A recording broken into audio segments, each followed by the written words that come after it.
Yan,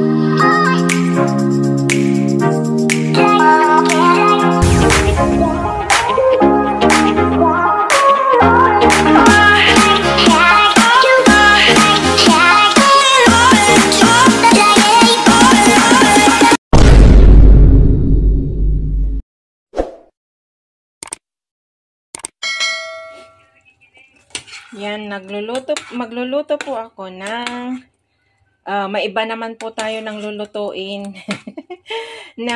Magluluto po ako ng chicken feet Adidas, paa ng manok. Ayan. Papalambutin ko muna guys at magugulat kayo sa aking lulutuin. Linagyan ko po ng luya at saka bawang at saka asin at paminta para maglasa. Yan, ilalaga ko muna, palambutin ko ng konti, tapos aahunin ko yan. Kasi magluluto po ako ng, maiba naman tayo ng lulutuin ng Bicol Express na chicken feet. Ayan, paa ng manok. Titignan natin kung anong kalabasan mamaya. Ayan guys, yan. Papalambutin ko muna ng konti bago ko ahunin at igisa ang lahat ng mga sangkap. Gineget ready ko pa yung mga sangkap ko guys. Ayan. Para maiba naman po tayo, hindi lang po adobo ang luto nito. So, hope you enjoy watching sa aking pagluluto ng chicken feet. Yan guys, paa ng manok. Ayan. Pinutol-putol ko ng ganyan. Ayan guys. Takpan ko muna. See you later guys. Balikan ko kayo. Ayan guys. Ito na yung napalambutan ko na itong chicken feet ko. Itong paa ng manok. Malambot na guys. Ayan o. Pwede na rin kainin. Kaya lang. Ready to na yan. To fry. Ito po yung aking chicken feet. Paa ng manok na na guys, yung napalambot na. And then, ang kinuha ko po na alamang is yung from product ng Malaysia. Ito yung maalat na chinchalok nila dito na parang parang alamang maalat rin ito guys. Kaya lang hindi nila linalagyan ng colorful. Kaya, meron naman yung doon sa supermarket kanina yung bagoong natin na alamang na yung may kulay yung pink. Pero ayaw ko, sobrang alat nun. Ito katamtaman lang ang alat kasi ito yun rin yung lagi kong binibili pag gusto kong ng alamang na lagyan ko ng konting belly noon nung hindi pa ako nagda-diet. Igisa ko ng kamatis, bawang, saka sibuyas. Pero yan, ito po kumuha ko sa isang bottle. Yan, alamang.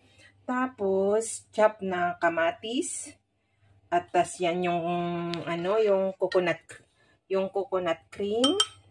Tapos, chop na garlic, ginger, red onion, green chili, and then red chili. Kasi po, ang lulutuin ko po ay, Bicol Express na chicken feet. Ayan, guys. Para maiba naman tayo sa paningin at titignan natin. Sana samahan nyo po ako sa aking pagluluto ng, ng chicken, paa ng manok na Bicol Express. Ayan guys. Yan, super hot yung mga chili na yan. Pero, hindi man ako kumakain ng rice. Pero siguro magluluto ako ng red rice and brown rice mamaya para ikain ko to ng rice ng konti kasi for sure maanghang ito eh. Nung inihiwa ko pa lang ang anghang na ang amoy. So, ayan. Kasi nga Bicol Express nga kaya maanghang. So, yan guys, samahan nyo po ako sa aking paggigisa. Ayan. Ayan, magisa na po tayo sa aking, ang inuuna ko po ay, lagi ko sinasabi ay ginger, yung luya. Pag nagigisa po talaga ako, nauuna ang luya guys. Para ma-absorb niya yung amoy. Medyo maano yung nakadodot-dot ng cellphone. Nabuti na lang wala pang mantika. Ayan. Yan, ganyan po ang ginagawa ko. Luya. Tapos, pangalawa ay garlic. Gisa na po tayo. Yan. garlic. So, medyo hinanaan ko na yung apoy kasi medyo malakas kanina kaya madaling nag-init yung mantika, guys. Tapos yung red onions. Yan.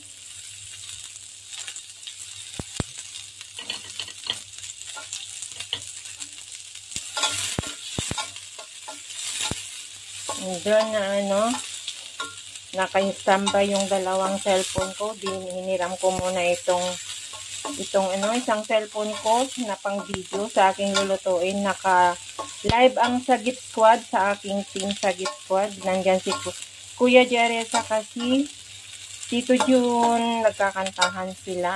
Ayan. Naka-play lang yung dalawang cellphone ko kanina, tatlo. Hiniram ko muna itong isang cellphone ko para mabidyuhan ko ang aking lulutuin.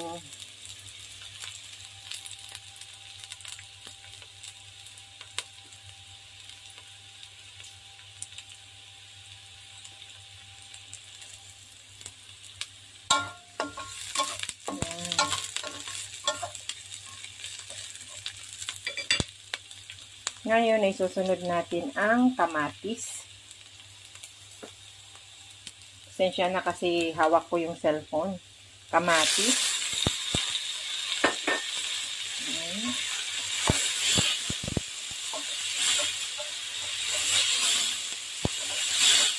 Ayan. Malambot na po yung malambot na po yung paa ng manok, yung chicken feet. So, kailangan hindi masyadong kaya lang gusto ko rin yung hindi masyadong durog.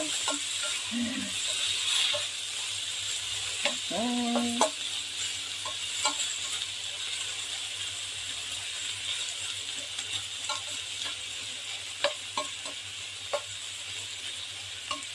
Konti lang yung mantika na linagay ko. Ayaw ko lang ma-oily kasi lalagyan ko ng coconut ito mamaya, guys. Para lang magkaroon ako ng content. Ayan. Ganito ang ginagawa ko pag walang amo ko dito sa Singapore.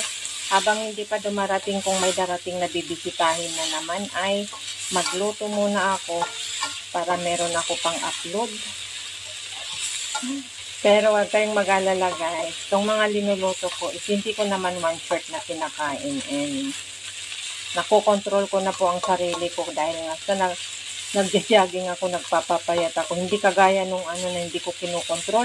Kung meron ako pagkain, sige lang hanggang maubos. Kaya naging lumubo ang katawan ko. Yan. Kumukulog kasi Panay ang ulan na naman dito sa Singapore, guys. Hindi ako makapag-jogging. Kaya dito ako sa loob ng bagay nag-workout, nag-exercise. Ngayon, nilagay po na natin yung alamang. Ang tawag nila dito ay chintalok. Pero, yung alamang yung kagaya sa atin, kaya lang, hindi nila dinalagyan ng color. Normal lang. Yan. At hindi po ako gagamit ng asukal dito, guys. Yung yung iba nilalagyan nila ng asukal. Ayaw ko mag-mix yung sugar. Kasi matamis na po yung coconut. Wow, ang bango, guys. Ang bango. Sarap ulamin na isawsaw sa okra or kaya sa linagang talbos ng kamote. Yum!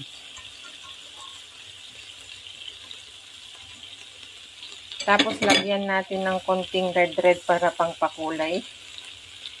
Yung green. Yan. For sure, maanghang yan mamaya. Yan.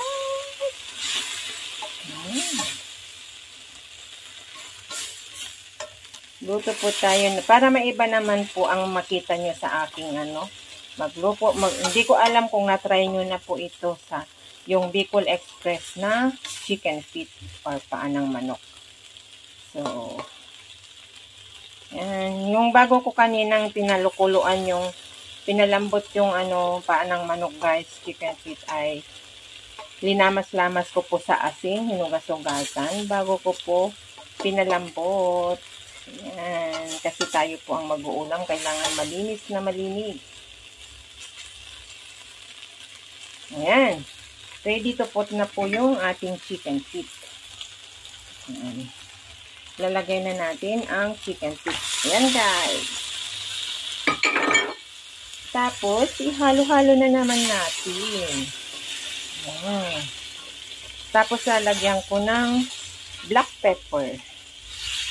Ayan. Hindi na po tayo gagamit ng asin or patis dito kasi po ay maalat na po yung alamang, bagoong alamang kung tawagin. Kaya lang hindi colorful yung ginamit ko na bagoong alamang ng Malaysia. Product ng Malaysia guys. Which is, hindi siya masyadong maalat kasi mas maalat yung product sa atin na yung may kulay na pink. Super alat yun. Kung hindi mo lagyan ng sugar yun, hindi mo makakain. Yan. Tapos, lalagyan ko po siya ng black pepper. Yan. Tak, tak, tak, tak, tak, tak, tak, tak, tak, tak. Ayan po ang black pepper ko. Dami. Para manghang. Sigurado na maghahatsyong na naman ako nito kasi allergic ng nose ko sa, sa black pepper. Pero, ang sarap naman pag, nilagay sa ulam. Yan guys, linagyan ko ng ng konting chili at saka yung red at saka green. Yan ang lambot ngayon yung pagkaano ko. So, konting luto na lang to na ayan, ilalagyan ko ng ng coconut cream. Yung coconut cream niya guys, ilalagay ko na para pampalambot. Yan guys, lagay ko na yung coconut. Yan. Yan ang magluluto na mag-absorb yung niya. Yan guys. Hindi na natin lalagyan ng tubig. Yan lang. Kasi pag matuyo-tuyo na po ito ay tamang-tama na. Kasi papaanuhan ito papatuyuin ng konting sabaw. Kasi malambot na yung yung paa ng manok. So, kailangan na lang patuyuin yung sarsa niya, yung coconut niya. So, ayan guys, ang aking tawag na Bicol Express. Ang sarap, ang bango guys. Tapos yan, ang chili-chili. Ang chili-chili. Sprinkle natin yan. Yan. Yan.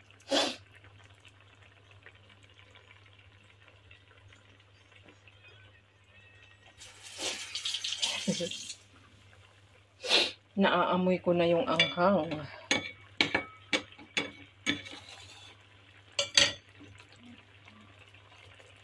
Yan, nagme-message yung anak ko. Ayan. So, hayaan lang natin dyan na guys, na matuyo. Takpan po natin para mas lalo pang lumambot yung ating chicken feet. Ayan. Bagong recipe ko. Bagong recipe ko, trinay ko guys kung masarap. Kasi sayang yung meron akong tirang half sa box ng Kara coconut nung nagluto po ako ng pininyahang manok. Nag-iisip po ako kung anong luto ang gagawin ko para magamit ko yung coconut kasi Diyos ko, $1 yung isang box ng coconut na Kara. So, ayoko naman na itapon. Ayoko ma-wasted. So, ayan guys, takpan ko muna. See you later. Balikan ko kayo mamaya guys. Ang anghang. Ayan guys. Kumukulo. Pinapaano ko. Malapit na matuyo-tuyo guys. Pinapatuyo-tuyo ko ng konti yung salsa niya. Pero sobrang anghang guys. Ayaw ko na madurog-durog yung ayaw ko na madurog-durog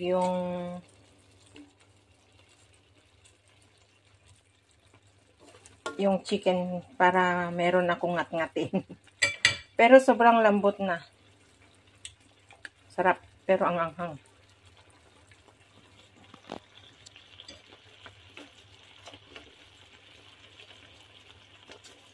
Wala akong linagay na asin or patis guys kasi maalat na yung Gaya ko yung sabi ko na alamang. Hindi ako naglagay ng ano, ng nor cube kasi yung coconut matamis-tamis, guys. Ang aking Bicol Express na fit. Try nyo, guys. Sobrang sarap. Sobrang sarap, guys. Mapaparamik po kayo ng kain pag yun. Ito ang lutuin nyo.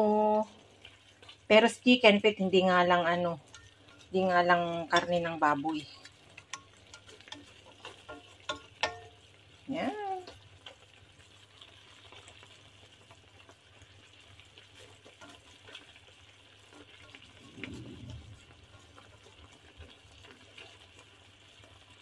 Mapapawaw ka, mapaparami ang kain nyo, guys. Pag ito ang lutuin nyo. Ang sarap yung salsa niya, guys. Yung sauce niya. Pag ano, guys, kung ganado kayo na magluto, na haluan nyo with love, sobrang masarap ang pagkain nyo. Anong lulutuin nyo. Ang sarap. Ayan, natuyo-tuyo na, guys. Ang aking Bicol Express. Kasi gusto ko naman na pinatuyo-tuyo ng konti kasi hindi ko rin naman maano yung sabaw niya. Ayun, hindi po ako nag-aano ng yung masyadong masabaw na ano. Kasi hindi nga ako kumakain ng rice. Ayan. Nagturog na yung chili ko. Ayan, oh, sobrang anghang. Pero hindi kaya ko naman yung anghang niya, guys. Ayan. Ang aking Bicol Express na chicken feet. Saan ka pa? Bagong recipe. Sana gayahin nyo yung mga nagpupulutan dyan. Hindi masarap ito ikain ng kain ng kanin. Imbes na i-adobo nyo, ayun, try nyo po to Bicol Express chicken feet. Hindi po kayo yung mga mahilig sa gata at maanghang, hindi po kayo madi-disappoint kasi sobrang sarap, guys.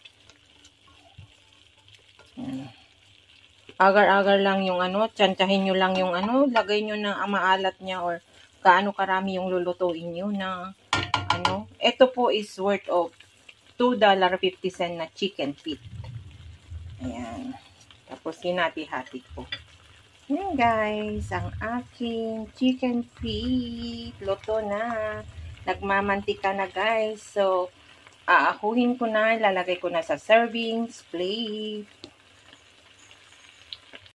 Ayan na po ang aking final na Bicol Express chicken feet. Naahon ko na, guys. Ayan, guys. Ang sarap. Feel na feel mo yung anghang. Kagaya ng sinabi ko, guys, hindi ko inano yung gravy niya. Pinatuyuan ko ng konti hanggang nagmantika ng konti. Yan ang gusto ko, guys, na luto. It depends sa inyo, guys, na magluto kung gusto nyo na wag nyo masyadong tuyuin yung gravy niya. Ayan, bahala kayo na yung type nyo. Pero sa akin kasi yan ang gusto ko, guys, na luto ng Bicol Express, yung hindi masyado masabaw kasi ngayon nga pinapapak ko lang. And kailangan ko magluto ng konting red rice and brown rice kasi maanghang. Ayan, guys. Yan ang aking Bicol Express chicken feet. Naiba naman. Para kakaiba sa inyo, guys, ng paningin nyo na hindi lang puros adobo ang nakikita sa pagluto ng chicken feet or paa ng manok. Ayan. Try nyo, guys. Masarap to. Subukan nyo. Sinasabi ko sa inyo, hindi nyo makakalimutan ng mga biyanan nyo pag itong lutuin nyo. Char! Masarap na pulutan. Masarap na ulam. Ayan. Hope you enjoy watching, guys, sa aking pagluluto ng aking Bicol Express chicken feet. Ayan, hindi ko masyado dinamihan ng chili nga kasi ang anghang ng mga chili dito, guys. So, hindi kagaya yung green chili dyan sa Pilipinas na hindi masyado manghang. Pero ito manghang. Red at saka green ang anghang. So, ayun, nandun nga yung anghang sa dila ko. Yan. Hope you enjoy watching, guys. Sa mga sumama sa aking pagluluto ng Bicol Express Chicken Feet. Ayan, maraming salamat. Isang quick na pa-shoutout naman sa inyong, shoutout sa inyong lahat dyan ng aking mga viewers. Solid supporters and organic supporters ko sa aking mga subscriber ko. Thank you so much ng marami. Thank you so much, Sis Maritas Pansito, Ate Stella, and mega love shoutout kay Sis Maritas Kawamura. Get well soon, sis. Sana okay ka lang. Kay Sis Anford, thank you so much. Sis Brenda, Brother Project 89, and then yan, shoutout sa kay Sis Marilyn Tambe, na naka-silent lagi. Shoutout kay Ma'am Bora, kay Paring Jokes MTV, sa mga kapatid ko sa Planet Sword, shoutout. Kay Nanay Mupan Fitness, Kuyang Emet, Tito Jun, Espino TV, Kuya Jerry Hunter, sa mga kumare ko dyan sa sa Muchanon Vlogger, kay Paring Sprakatak sa mga Muchanon Vlogger yan, shoutout sa inyong lahat dyan. Kay Sis Inday Hirakatera, kay Papa Remix Vlog ba yun, yung asawa niya, and then kay Papa Jams, shoutout. Kay Paring Sander, kay Paring 1313, kay Mari FB, Mari Ngana, shout out sa inyo lahat dyan. Thank you so much sa support nyo, guys. And kay shout out din kay Tito I Like You TV, kapatid ni Tito Jun, Kuya Alex, shout out, salamat sa support din. Shout out din kay GPC, Brother Werdo, Tita Au, Bonsong Mitch, Inaanak Linma, kay Kabsat Romeo Doka, and then Sir Arnel Plaza, mega love shout out. Shout out din kay kay Mang Kuku, ayan. Shout out kay Guapo Ragon, kung nanonood ka pa ng aking vlogging, shout out sa iyo diyan, my friend. Ayan, and again, shout out sa lahat, guys, ng aking mga supporters. Ayan, shout out kay kapatid Batang Summer in Canada, Sis Angie sa Team Ohio, mega love shout out sa inyong lahat dyan.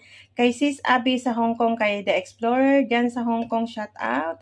Ayan, kay kapatid Philmax, kay Sis Arlene Kulkul, mega love shout out, salamat sa inyong mga support. Kay Paring Vision, mega love shout out pare. Kay Sis Mayjun dyan sa Dubai, mega love shout out, salamat sa support. Ayan, kay kapatid Jungjung Official, Kabsat Pokyong, salamat. Ayan, mega love shoutout din kay kay Mr. Discovered. Ayan. Ayan, guys. Maraming salamat sa mga hindi ko po na shoutout. Pasensya na kayo na mga hindi may nakalimutan ako. Shoutout din kay Kabsat Romel Gabo. Ayan, sa mga shoutout kay Idol Jumper Sniper sa whole family. Kay Kapanalig. Ayan, shoutout sa inyong lahat dyan. Kay Kuya Lando at saka kay Gandang Hazel, shout out sa inyo dyan sa Bukana. Ayan. Shout out kay Kapsat Marlisa, ayan, kay Sir Jerry, Sir Jesse Panareho, kay Kuya Gadu, kay Sir Simpleng Proof at saka kay Sir Fred ko, Team Pula, mega love shout out. Yan. Kan kapatid James Miguel, shout out. Thank you, guys. See you again sa next vlogs, next video. Thank you so much for watching and support. Ingat and God bless po sa atin lahat. Saan man sulok tayo ng mundo naroroon. Mag-ingat po tayo. I love you all. Shout out din sa aking anak. And good luck sa kanyang pre-exam board. At magsi-16-hour duty niya sa next week. Kaya ingat anak. Mag-vitamins ka. Uminom ka ng maraming tubig. And yan. Pray for you na sana malampasan mo lahat yung mga paghihirap mo sa pag-aaral. Good for you yan, anak. I love you and I miss you so much. See you soon next year here in Singapore, anak. Ayan. Love you. Bye.